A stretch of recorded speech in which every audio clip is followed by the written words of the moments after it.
저는 오늘 이 본문의 말씀을 가지고 문 그리고 목자라는 제목으로 말씀을 전하고자 합니다. 오늘 말씀 우리가 잘 알고 있는 그런 말씀입니다. 예수님이 양의 문이 되시고 예수님이 우리의 목자가 되신다. 오늘 이 말씀은요, 사실 앞에 있는 요한복음 9장하고 연결지어서 봐야 하는 말씀입니다. 요한복음 9장에 어떤 말씀이 나왔습니까? 날 때부터 맹인이었던 자가 앞을 보게 된 사건이 나왔습니다. 날 때부터 맹인이었던 자가 앞을 보게 되었는데 이 일을 가지고 바리새인들이 들고 일어납니다. 어떻게 그런 일이 있을 수 있느냐? 그자 주님께서 뭐라고 하셨느냐면 요한복음 9장 37절 이렇게 말씀하셨습니다. 예수께서 이르시되 내가 심판하러 이 세상에 왔으니 보지 못하는 자들은 보게 하고 보는 자들은 맹인이 되게 하려 함이다 라고 말씀하셨습니다. 내가 심판하러 온 것이다. 그 심판의 내용이 무엇이냐면 보는 자들은 보지 못하게 하고 못 보는 자들은 보게 하는 것이다 라는 이 심판의 말씀을 던져주셨습니다. 근데 문제는 무엇이냐면 이 심판의 말씀을 듣고도 깨닫는 자가 없는 거예요. 그러면 나는 지금 분명히 보고 있는데 나더러 맹인이라는 것이냐? 나는 분명히 보고 있는데 지금 나보고 앞을 보지 못한다라고 말하는 것이냐? 라고 그들이 의아해하니 다시금 이 요한복음 10장의 말씀을 가지고 맞다. 너희들은 앞을 보지는 못하는 자들이다. 너희들은 맹인이다 라는 이 말씀을 우리에게 주고 계시는 겁니다. 사랑하는 성도 여러분, 오늘 우리가 이 말씀을 보면서 무엇보다 우리에게는요 깨달음이 있어야 합니다. 하나님의 심판의 말씀을 듣고도 아무런 깨달음이 없는 자가 되면 안 됩니다. 이 깨달음이 없으니 결국 보는 자들이 보지 못하게 되고 산다라고 믿었던 자들이 죽을 수밖에 없다라는 것이죠. 그런데 우리는 깨달아야 합니다. 무엇을 깨달아야 하는가? 내가 맹인이구나. 나는 분명히 보고 있는 것 같으나 나는 아무것도 모르는 자고 보지 못하는 자구나 라는 이 믿음의 고백이 있어야 합니다. 그래야지만 우리가 앞을 보지 못한다라고 고백하며 나아갈 때 주님이 보게 하시는 것이고, 나는 아무것도 모릅니다라고 할 때 주님이 이것을 가르쳐 알려주신다는 겁니다. 그러니 우리는 오늘 이 말씀 앞에서 먼저 고백해야 합니다. 나는 모릅니다. 나는 정말 아무것도 모르는 자요. 나는 아무것도 보지 못하는 자입니다. 그때 이 고백으로 나아갈 때 이 비유의 말씀을 듣고 우리는 다시 한번 주님이 우리에게 주시는 그 풍성한 생명, 풍성한 은혜를 누리게 되는 겁니다. 한번 보십시오. 이 깨달음이 없는 자들은 어떻게 되느냐? 오늘 20장 1절에서부터 5절 말씀은 주님의 비유입니다. 근데 그 비유의 결론은 무엇이냐면 오늘 6절 말씀이죠. 6절 말씀 이렇게 이야기합니다. 예수께서 이 비유로 그들에게 말씀하셨으나 그들은 그가 하신 말씀이 무엇인지 알지 못하니라. 여전히 모른다라는 거예요. 그래서 주님이 7절 그러므로 다시 말씀하셨습니다. 다시 말씀하셨을 때 그 결론이 무엇이냐? 19절 말씀을 보면 다시 분쟁이 일어났다라고 합니다. 끝까지 모르는 겁니다. 그들이 왜 끝까지 모르느냐? 나는 끝까지 안다라고 우기니 그들은 아무것도 모르는 자요 결국 주님에게서 멀어질 수밖에 없다는 겁니다. 그러니 우리는 다시 한번 겸손히 이 주님의 비유를 들어야 합니다. 주님이 비유로 말씀하셨다라는 것은요 사실 어렵게 숨겨서 가르쳐 주시는 것이 아니라 주님이 비유로 가르쳐 주신다는 것은요 쉽게 가르쳐 주시는 겁니다. 주님이 왜 굳이 비유를 들어서 말씀하셨을까? 그거는 당시 사람들이 잘 알고 있는 익숙한 것을 빗대어 말씀을 하시는 거예요. 그러니 그들은 다 경험이 있는 것이요 그들은 다 익숙한 것인데 우리는 이 비유의 말씀이 왜 어렵냐? 우리는 그것을 경험한 적이 없기 때문입니다. 지금 예수님께서 이게 양의 문, 양의 목자 이야기를 하시는데 당시 이스라엘 사람들은요 그 말을 들으면 쏙쏙 알아들었습니다. 왜냐하면 그들은 늘 양과 함께 살았기 때문이죠.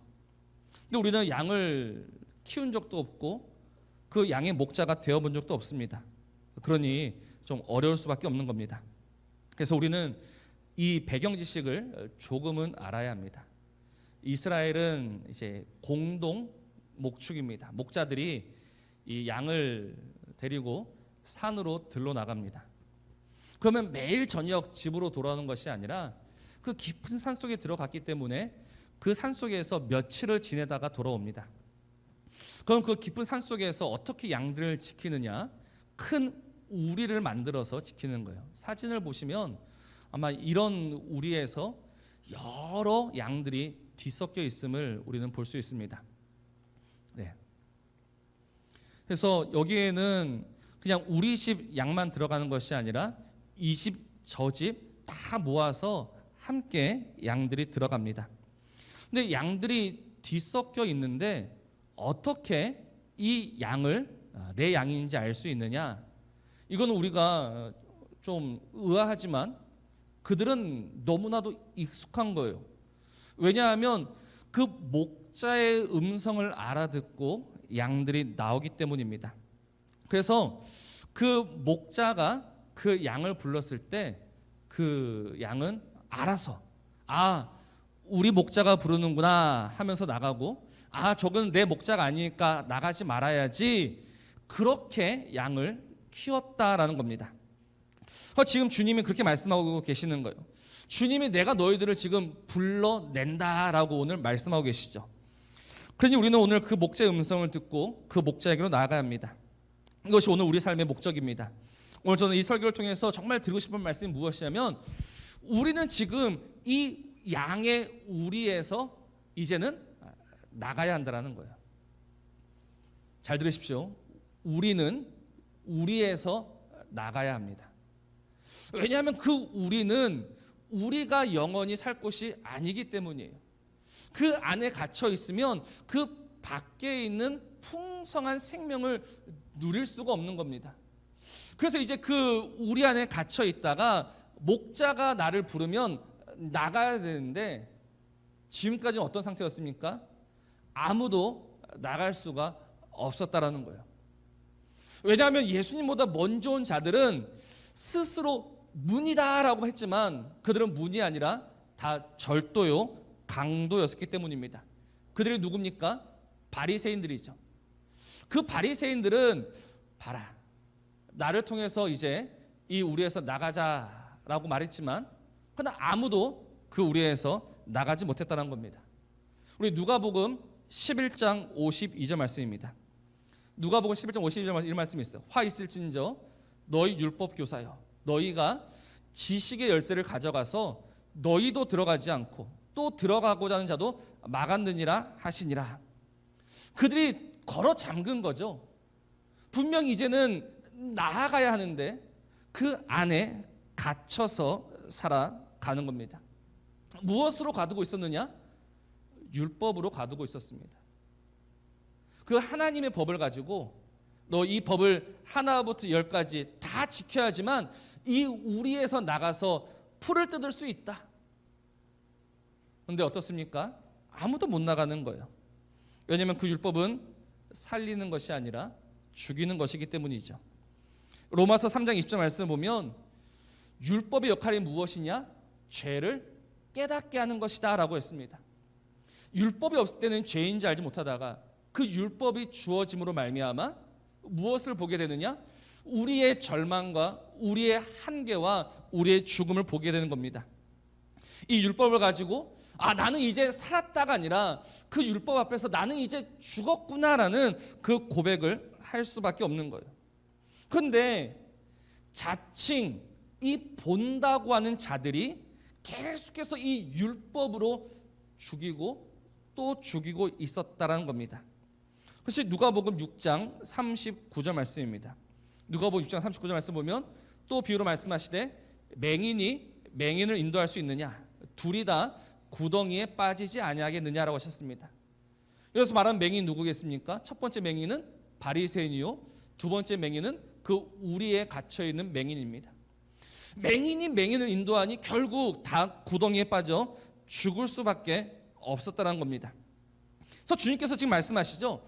바리새인들아, 율법 교사들아, 너희들은 맹인이다. 너희들은 보지 못한 자들아. 너희들은 절대 문이 아니다라고 오늘 말씀하고 계시는 거예요. 그런데 그들은 나는 문이 맞다. 내가 문이다. 나를 통해서 얼마든지 구원받을 수 있다라고 우기고 있으니 그들은 죽을 수밖에 없고, 그들만 죽는 것이 아니라 그들을 믿고 그들을 따르는 그 우리의 갇힌 양들도 다 죽을 수밖에 없다는 겁니다. 그래서 우리는 다 맹인이기 때문에, 우리는 스스로 그 우리에서 어떻게 나갈 수 없기 때문에 주님이 이 땅에 오셔야 했던 것입니다. 주님이 이 땅에 오신 이유는 하나입니다. 우리를 바로 그 우리에서 빼내시기 위함입니다. 그 안에서 말라 비틀어져 죽어갈 수밖에 없는 인생을 불쌍히 여기셔서 오늘 우리에게 오셔서 우리의 목자가 되셔서 우리를 불러내신다는 것이죠. 그럼 우리는 그 예수 그리스도를 통해서 나가야 합니다. 그 예수 그리스도만으로 이제 이 우리에서 나가야 합니다. 그래서 주님이 오늘 7절에서 뭐라고 선포하십니까? 그러므로 예수께서 다시 이르시되 내가 진실로 진실로 너에게 말하노니 나는 양의 문이다 라고 말씀하시는 거예요. 내가 문이다. 나를 통해서 이 문을 지나야지만 너희들이 나갈 수 있다라고 오늘 우리에게 말씀하시는 것이죠. 그 문을 통해 나가야지만 9절 말씀, 내가 문이니 누구든지 나로 말미암아 들어가면 구원을 받고 또 들어가면 나오며 꼴을 얻으리라 라고 말씀하시는 거예요. 그러니 우리는 그 문이신 주님을 통해서 이제 푸른 초원으로 나아가야 하는 것이죠. 그런데 문제가 하나 더 있습니다. 이제 주님이 문이다라는 것을 알겠는데 그 문이 어디 있는지를 모르는 거예요. 왜 모를까? 이건 주님이 우리를 양에 비유하신 것을 보면 알 수 있습니다. 양. 제가 이 양을 보면서 도대체 양은 어떤 동물일까 싶어서 네이버에 한번 검색해 봤습니다. 그러니 네이버 첫 번째 나오는 설명이 뭐냐면 양은 시력이 좋다라고 나옵니다. 분명 교회에서 이 양에 대한 수많은 설교를 들었을 때 양은 시력이 좋다라고 들으셨습니까? 나쁘다라고 들으셨습니까? 보통 나쁘다, 앞을 못 본다. 근데 네이버의 첫 번째 나오는 설명이 뭐냐면 양은 시력이 좋다. 제가 그 설명을 보고 충격을 받았습니다. 내가 지금까지 목사님들한테 속은 것인가? 왜냐하면 양을 키워본 적이 없으니까. 그래서 다시 한번 찾아봤습니다. 정말 양의 시력이 좋을까? 그런데 결과가 무엇이냐면 이 동물, 특히 초식 동물의 시력은 우리의 시력과 다르다는 겁니다. 우리는 이제 눈 두 개를 가지고 앞을 봅니다. 그죠? 그러니 우리는 넓게는 못 보는데 앞쪽은 잘 봐요. 주로 육식 동물들이 그렇다고 합니다. 대신 초식 동물들은 눈이 좋기는 좋은데 어떻게 좋냐면 이 사방을 볼 수 있다고 합니다. 한번 생각해 보십시오. 양이 눈이 앞에 두 개 달린 것 같습니까? 양 옆쪽으로 달린 것 같습니까? 초식 동물들은 옆으로 달렸어요. 그래서 보통 사람들은 한 90도에서 110도를 볼 수 있는데 이런 동물들은 300도까지도 볼 수 있다고 합니다. 근데 문제는 무엇이냐면 멀리는 못 보는 거예요. 그러니 양의 눈이 좋다는 말도 맞고 나쁘다는 말도 맞습니다. 주변은 볼 수 있는데 멀리는 못 봅니다. 그래서 오늘 우리가 우리 주변을 둘러보면 우리 근처까지는 볼 수 있는데 정말 우리가 나아가야 될 양의 문이 어디에 있는지는 모르는 거예요. 그래서 주님이 문이다라는 것은 알고 있는데 그 문으로 나아가지를 못하는 것이죠. 그래서 오늘 우리에게 누가 필요합니까? 목자가 필요한 겁니다. 목자가 불러주어야지만 그 음성을 듣고 그 문을 찾아서 나아갈 수 있는 것이죠. 우리가 더듬어서 그 문을 찾아가는 것이 아니라 목자이신 주님이 우리를 불러주심으로 말미암아 우리는 그 문을 통해서 나아갈 수 있다는 겁니다. 그래서 오늘 설교 제목은 무엇이냐면 문 그리고 목자입니다. 예수님은 우리의 목자가 되실 뿐 아니라 우리의 문이 되십니다. 예수님 우리의 문만 되실 뿐이 아니라 예수님 우리의 목자가 되십니다. 친히 구원의 길을 예비하여 주시고 그 구원의 길로 우리를 불러서 그 생명 가운데 우리를 밀어 넣어 주신다는 것이죠. 그래서 제가 지난 2주 전에 설교했던 제목이 무엇입니까? 하나님의 일, 구원이라고 말씀을 드렸습니다. 이 구원은 전적으로 하나님의 일입니다. 이 어둠 속에 갇혀있는 자들, 이 어둠 속에 갇혀있는 자들을 불러서 그 생명에 넣어주시는 하나님의 일. 지금 주님이 문이 되시고 목자가 되셔서 우리를 불러 그 문으로 지나가게 하시는 것도 바로 주님의 일, 주님의 구원이라는 것입니다. 누가 이 주님의 구원에 참여할 수 있습니까? 누가 그 주님의 구원에 들어갈 수 있습니까? 바로 맹인인 자들, 보지 못하는 자들, 듣지 못하는 자들, 깨닫지 못하는 자들.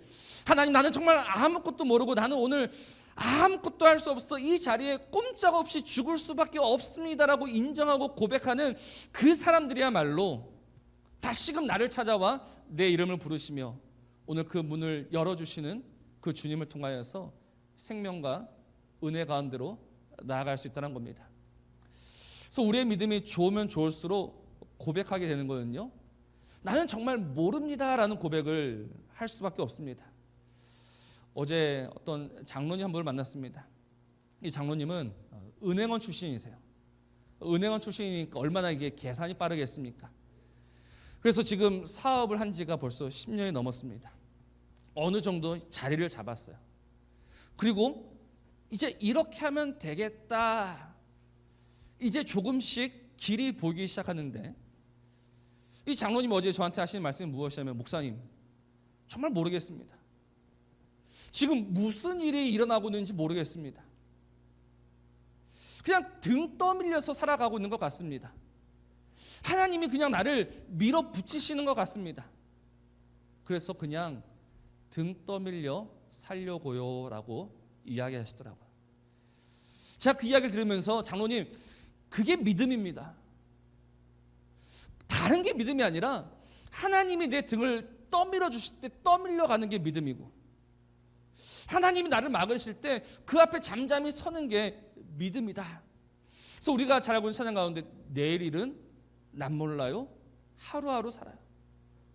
그렇습니다. 우리는 내일을 알고 내일을 준비하고 내일을 열어가는 사람들이 아니라, 그 내일은 하나님의 손 안에 있음을 믿고 오늘 하루, 오늘 나를 불러주시고 오늘도 나를 이끄시는 그 주님을 신뢰함으로 살아가는 하나님의 백성이요, 하나님의 사람인 줄로 믿습니다.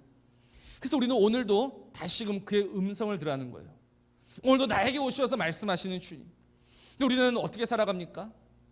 우리는 3년 전, 5년 전, 10년 전 은혜를 울고 먹으면서 살아갑니다. 평생 옛날 은혜를 생각하면서 살아가는 겁니다. 하나님은 오늘도 우리에게 일용할 양식을 주시는데, 새로운 양식을 주시는데, 새로운 은혜를 주시는데, 그거는 모르고 그거는 생각지 않고 그 우리에 갇혀서 오늘도 옛날 타령하면서 살아가고 있는 거예요. 그러니 그 우리 안에서 말라 비틀어질 수밖에 없다는 겁니다. 사랑하는 성도 여러분, 주님이 또다시 우리를 찾아오셨고 다시 우리를 부르십니다. 이제는 그 주님의 음성을 들어야 되고, 이제는 그 주님의 음성을 따라서 나아가야 합니다. 여전히 나는 이미 다 아는데, 나는 이미 다 보았는데, 그래 내가 예수님 양의 문인 거 알고 있고 예수님이 양의 목자이신 거 알고 있고 난 다 알아라고 하면서 그렇게 주님을 무시하고 주님을 외면하는 것이 아니라, 아, 정말 주님이 문이셨네요, 정말 주님이 목자셨네요 라고 인정하면서 고백하면서 그 앞에 나아가야 한다는 겁니다. 제가 말씀을 드렸죠. 요한복음은 계속해서 우리의 믿음 없음을 들추어내는 성경으로 말씀을 드렸습니다. 믿는다고 하나 그러나 믿지 않는다, 너희들의 믿음은 믿음이 아니다라고 계속해서 들추어내는 것이 요한복음이고 우리 주님의 말씀입니다. 주님 계속해서 우리에게 말씀하십니다. 네가 정말로 아느냐? 네가 정말로 믿느냐라고 오늘 우리에게 물어보십니다. 우리가 그 주님 앞에 무엇라 답할 수 있습니까? 난 다 압니다, 난 다 보았습니다, 나는 정말로 잘 믿고 있습니다 라고 답해야 합니까? 아, 나는 정말 모릅니다. 주님 다시 한번 나에게 은혜를 주셔야 합니다, 다시 한번 그 은혜로 나를 살리셔야 합니다 라고 하면서 그 은혜를 사모하셔야 합니까? 정말 그 은혜를 사모하는 저와 여러분들이길 바랍니다. 우리 주님의 그 은혜 없이는, 오늘 하루를 다시금 살려내는 그 은혜 없이는 그 깝깝한 우리 안에서 말라 비틀어져 죽을 수밖에 없는 내 인생임을 알고, 주님 다시금 은혜로 나를 살리시고 다시금 은혜로 나를 붙드시고 다시금 은혜로 나를 일으키시어서 그 풍성한 생명 가운데로 나아가게 하여 주옵소서. 그때 우리가 누리는 은혜가 무엇일까요? 선한 목자입니다. 선한 목자의 특징이 무엇입니까? 오늘 15절 말씀이에요.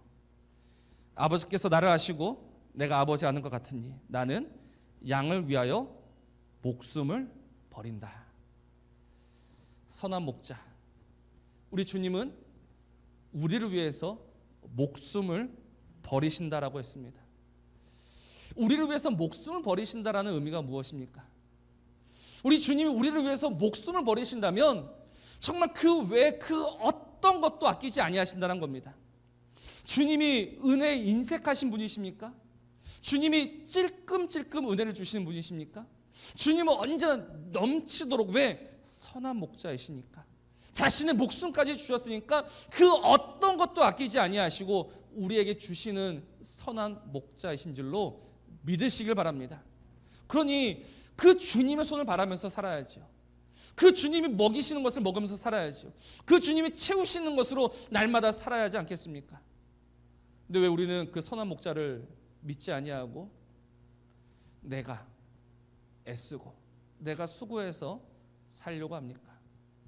왜 3년, 50년, 100년 그 은혜를 미리미리 쌓아두면서 살려고 하십니까?